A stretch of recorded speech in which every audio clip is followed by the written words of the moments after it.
Hi guys, it is Cassandra Temple here, and for this week's speech, I'm going to be doing my topic on perfecting the best old-fashioned butter cake with chocolate frosting. So I hope you enjoy this presentation and feel hungry afterwards for some cake. So enjoy. So we're going to go over a preview of what I'm going to be talking about. The first step is the challenge to perfecting my baking skills. I was not always the best baker, but if you ask my parents and my boyfriend, I think that they will tell you that I've become to be a very, very good baker. The next step, or the next part, is the beginning steps, which is part 1. In that section, we'll get into what you should have prepared and what the do's and don'ts are about the beginning steps. The next part is mixing the dry and wet ingredients, which is part 2. And as boring as that may sound, I assure you that mixing dry and wet ingredients are very, very important when it comes to cake. And especially for me, it's important because it took me a while to learn how to mix correctly. The next part is perfecting the perfectly chocolate frosting.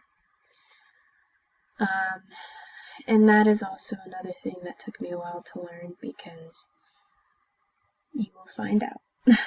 And the last part is the perfect ending to the best old-fashioned butter cake. So let's continue with the first slide. So, the challenge to perfect my baking skills. So right now, I want you to just relax for a second, close your eyes, and listen to what I'm about to say, and then think about it in your head. I'd like you to think back to when you had the best cake of your life, and it was homemade. That's when you dig your fork into the cake and taste nothing but fluffy, moist cake with sweet-tasting frosting. That sounds good. You can open your eyes now and keep that picture in your head because we're going to come back to it.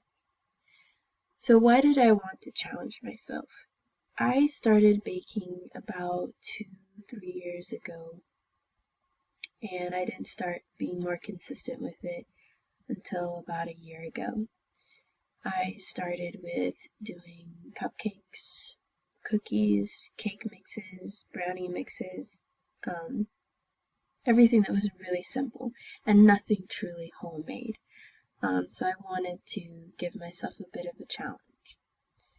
So when I learned to perfect baking cookies, I needed a new challenge, as I said.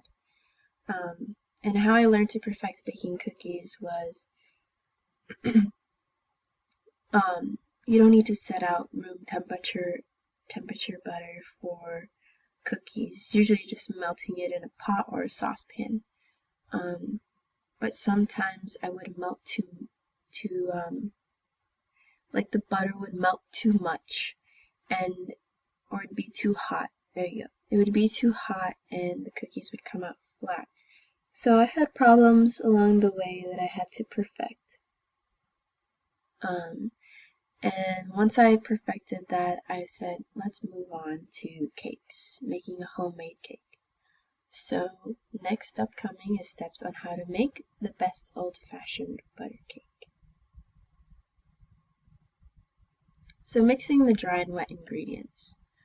So after you have your dry ingredients mixed, you can begin adding the wet ingredients. And if I didn't mention this before, you definitely want to wash your hands. Whether you're cooking or baking, it's important to wash your hands so you don't get dirt or any germs or anything icky like that while you're cooking or baking. So once you have your dry ingredients mixed together, which is your flour, your sugar, let's see, your milk, no, sorry, not your milk, it's a wet ingredient, your flour, your sugar, your baking powder, and your salt. So once you have those mixed together, I would recommend, first of all, sifting those ingredients. Sift each one on their own into your bowl or mixer, and then you mix after that. Because I tend to find that if I just throw everything in, it just, in the end, the mixing process doesn't look as smooth and aesthetic pleasing, if you will. So next are the wet ingredients. Go ahead and throw in your room temperature butter, which shouldn't be sitting out for longer than an hour and a half or 2. Throw in your milk and your teaspoon of vanilla. Once that is all in there, put it on medium-high for 2 minutes exactly. Then once that's done, you can let it sit, and you put in your 2 eggs, and then you put it on medium-high again, and then you mix that around and let it sit. I prefer to use an electric mixer because it's my personal favorite. It gets the job done faster, but if you do not have one, you can just use a large bowl. So the last step upcoming is the chocolate frosting. So perfecting the perfectly chocolate frosting, part 3. So once the batter is divided equally, you then put the pans into the oven that's been heating up all that time and bake for 30 to 35 minutes. Now you're ready to perfect that chocolate frosting. So, like I said, if you're using an electric mixer or a bowl, you'll obviously want to get a new bowl or clean out the electric mixer bowl and start fresh with the frosting ingredients. You don't want to mix those two together. The frosting is very important here. So obviously have all your ingredients for your frosting set out, so you're prepared to just dive right in. You'll want to start with putting in the cup of cocoa, the 2/3 cup of cocoa, and just throw that into your bowl. And for the butter for this one, you can melt it in a bowl in a microwave for a minute, or you can melt it on the stove, whatever your preference is. Either way, the frosting will still come out good. And now here's the tricky part, because the first time I made this frosting, I just dumped the powdered sugar in and the milk all at once, and it did not come out expecting the way I wanted it to. The way I wanted it to. It came out very grainy, and I didn't like that. So what I learned is that I needed to alternately sift the powdered sugar and then pour the milk slowly but at the same time, so simultaneously. That's why I put in bold, do not throw in together, because otherwise it will come out grainy and the flavor will not taste as good as it will. And then go ahead and throw in your teaspoon of vanilla, and if you like, I also like to add a little bit more milk, just a tiny bit, to make it more creamier and smooth looking. And once you're done with all of that, mixing it together and it looks the way you'd like it to, there you have your perfectly chocolate frosting.